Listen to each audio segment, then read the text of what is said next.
I like that. Right, let's get you on the table. We're going to do some table work. We'll have your shoes off. Okay. Oh, okay. I do have a confession. Yeah. I actually, my whole life, I've been self-conscious of the way that I walk. I've had many, many people, friends, significant others, enemies, everybody tell me that I walk in a, and the word they usually say is funny. Some people have been more politically correct, or like nicer about it, and they'll say like, you walk in a distinguished way, like a distinguishable way, but most people will say it's funny. And it's actually been something that I've been self-conscious of my whole life. Some people will say I'll walk on my toes, they say that I prance, like all of these different things come to mind when I think about the way I walk. Yeah. And I've never known how to walk properly. Well, I'll let you into a secret. I couldn't teach you how to walk either, but what I will say is that when some of these patterns that are already softening considerably manifest, you'll find yourself walking differently. Yeah. It'll just happen. That was a different walk, right? That was a different walk, and you don't need to learn it because you know it. Right. No one needs to teach you how to walk. But sometimes we'll walk in a way that you say may be funny because of some of the holding patterns that prevent smooth walking. But when they're softened, then normal walking just recovers. Yeah, it just flows. It just flows, exactly. Yeah. So I'm not really worried about your walking or your posture or anything for that matter. It's all unraveling by itself. Wow. Good stuff. So we're going to have you on here with your head on the books. So you're going to lie here.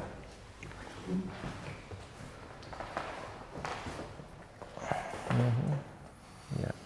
And I've got the weight of your head. That's it. So this will be a bit similar to chair work because I'm going to ask you the same things. I'm going to move an arm or your head or your legs. And as far as you know how, you're going to let me do the work without taking over the movements.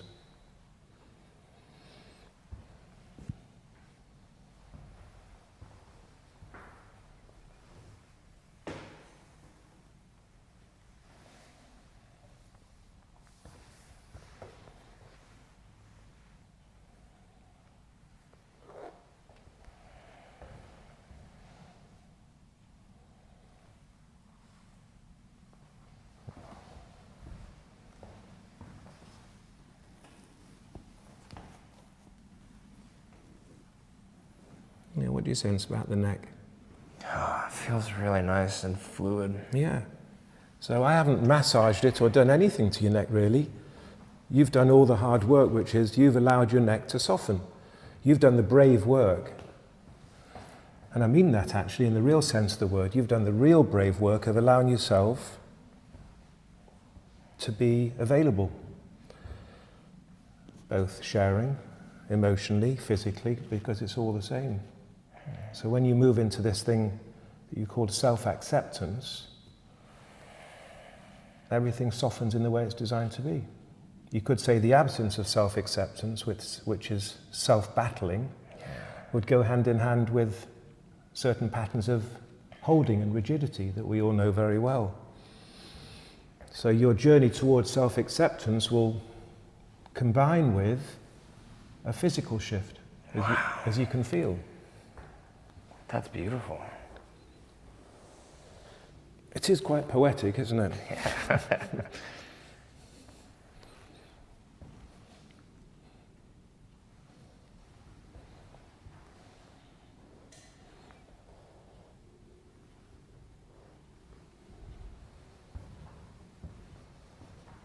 So again, I've got the weight of your head.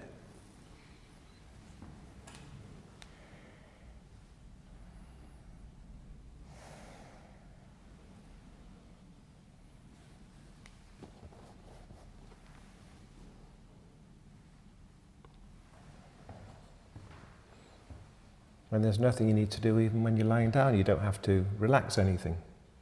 You don't need to release anything.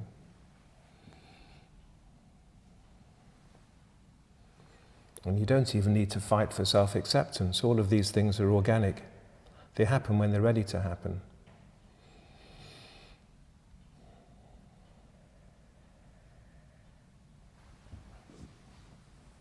That's fine. I've got the weight of the arm.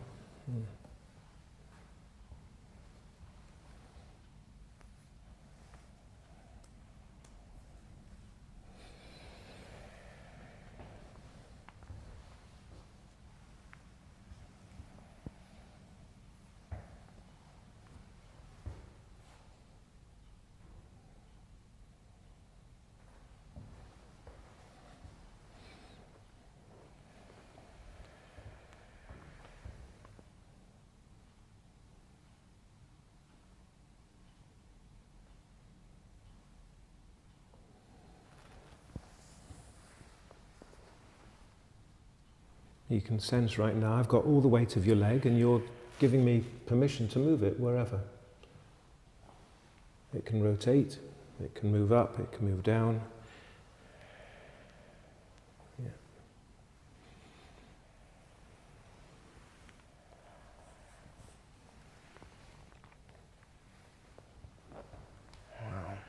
I got it wasn't warm, but it felt like some kind of block in the back of my leg was released when I made that mental decision to let you take control. Yeah, yes. Yes. When that surrender thing seemed to just happen, and it happened spontaneously, it didn't happen from any effort. Yeah. It was hand in hand, simultaneously, with an unlocking of something deep in the hip. Yeah. For sure. Like I feel a better flow to my foot. Yeah, yes. So you did mention a few things about some discomfort that goes all the way down to your feet. Mm-hmm. And there's no doubt that this is all connected.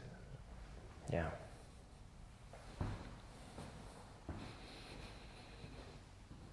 How things are connected, I'm not clever enough to work that one out, but it makes a lot of sense that when things give up deep holding, there's going to be a circulation impact all the way down to the tips of your toes.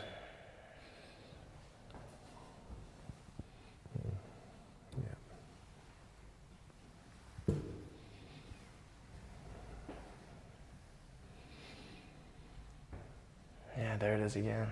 Happened again, did it?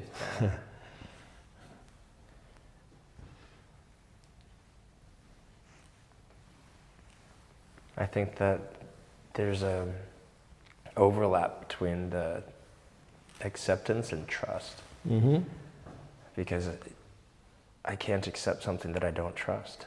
That's exactly it. And if I don't trust something, I'm going to put up walls or build defenses or be rigid and tough and, I have to put my guard up, and then I can't accept it. Yes, so acceptance and trust are in the same category. Yeah. Yeah.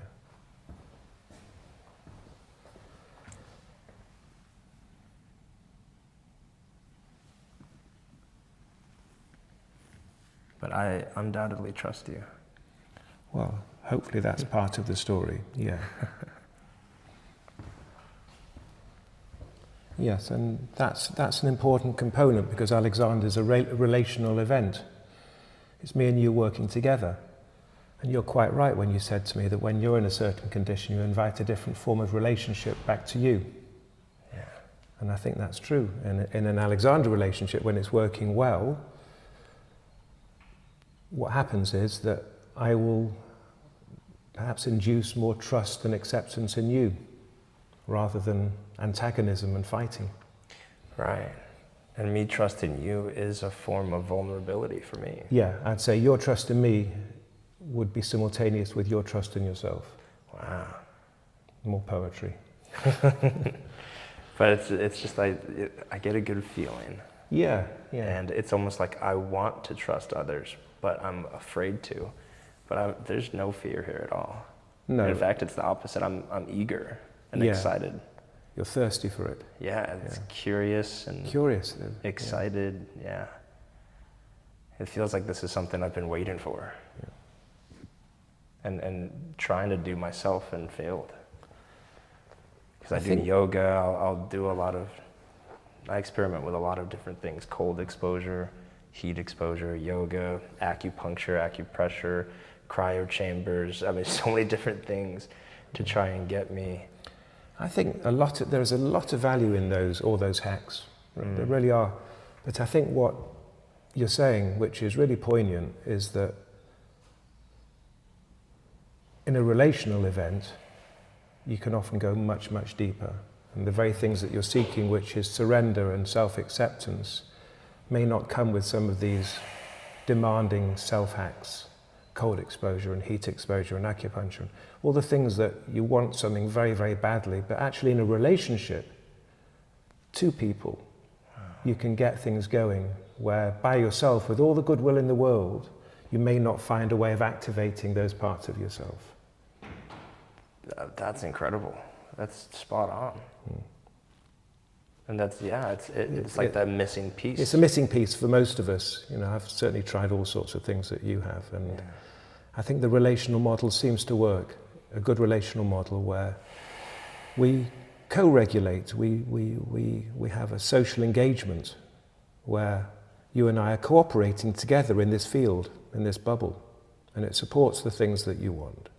And often, with all the goodwill in the world, when we try some of the things on our own, in our own little bubble, it misses an ingredient of someone else holding our hand that we can trust,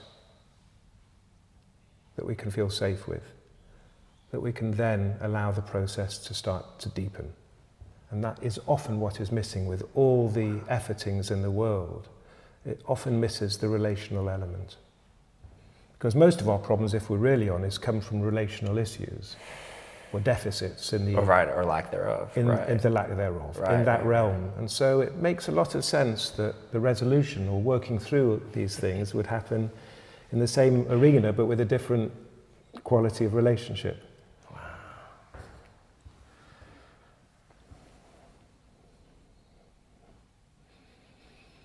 And it leads me to believe that it's, unfortunately, as time's going on, it's getting worse with the amount of disconnection that we have with people because of, I guess, technology and like we're in the most connected time possible, but we're so disconnected nowadays. Yeah, it's the most connected in terms of technology, but disembodied.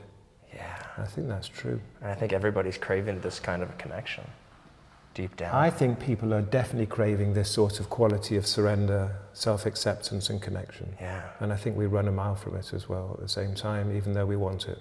Yeah. And it's organic though. Like this whole experience is, it's not forced, it's completely natural, and it's like I was craving this. Yeah. For my body to just relax. Yeah, yeah. I spend so much time like hammering it that I don't let it relax. Oh, it's so familiar and so common that we sort of try and hammer our bodies into submission, but it doesn't produce the results that we deeply crave, even though we may not always be aware of what we deeply want. I think you've articulated them really, really well. We crave that quality of self-acceptance and surrender and connection. But the hacks that we seek out don't seem to provide what you've just called a missing ingredient.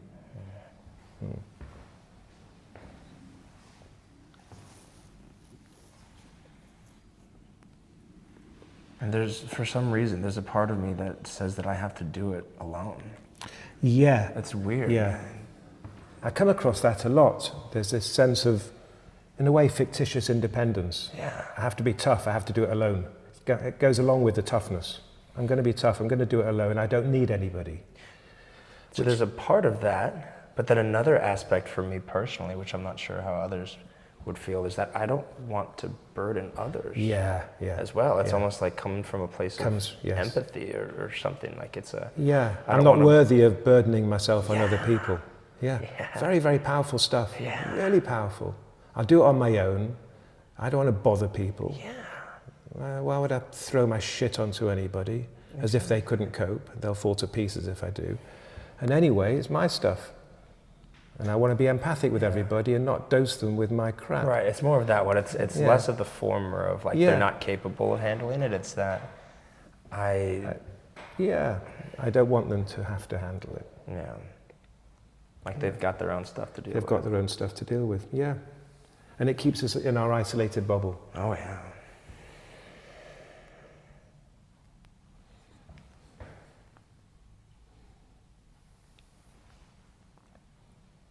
And that narrative comes from somewhere too. Yeah. It's the self-worth thing. Like I'm it's not that's worthy of people's love. I'm not worthy of their care, attention, love. I don't want to dose them with it, with my stuff. They've got enough of their own stuff to deal with. Yeah. And then we end up going round the wheel of seeking out immediate solutions and immediate gratifications to keep the devil from the door.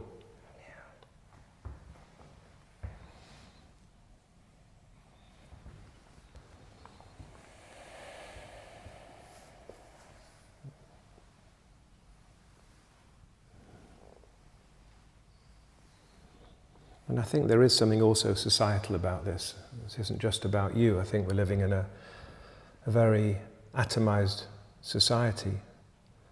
Even though we are connected with technology, I think most of us live alone, literally, existentially. Yeah. Recently, for the last maybe 3 or 4 months, I've been intentionally isolating myself to discover more things about myself, like doing introspection and shadow work and all these different things. Yeah. And I'm finding that I feel alone when I'm with people, but I feel lonely when I'm with people, but when I'm alone, I'm not lonely. I feel like there's so much to do and work with myself. But then most of the people that I have to surround myself with, like at work, I find myself craving to get away from them. But then it's a double-edged sword, because I also crave that human connection and a community. But I just haven't really found my tribe. Yeah. It's and then such a paradox. Makes sense, doesn't it? Because that isn't your tribe. Yeah. You don't open up to them, they don't open up to you, and so even in company, it can be very lonely. Mm-hmm.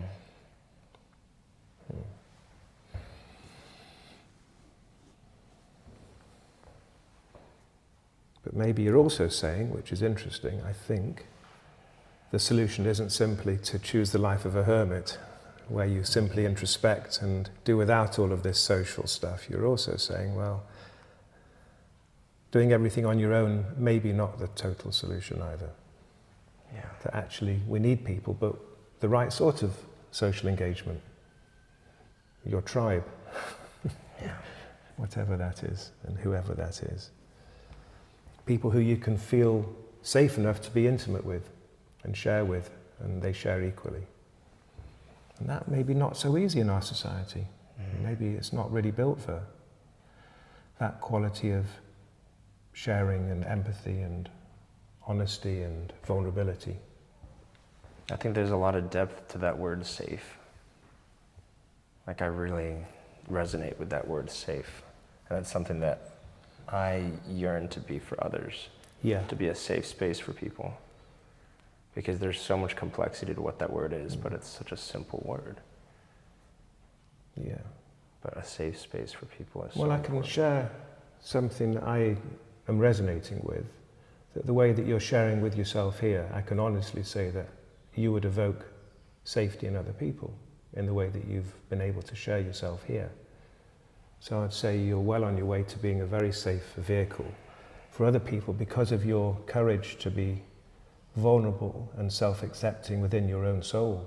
So I don't think that's a pious and unrealistic wish. I think it's already something that's percolating. Thank you.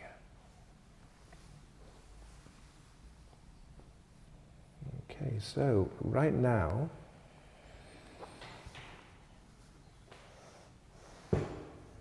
we're going to move things off the table. Leave your knee there for a while. Mm-hmm.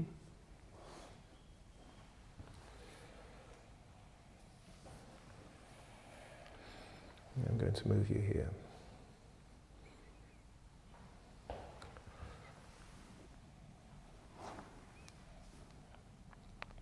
So I've noticed, the last few minutes, my hands are getting a little cold. Mm-hmm. Yes. So the energies are going into different parts of you. Maybe this part of you wouldn't surprise me.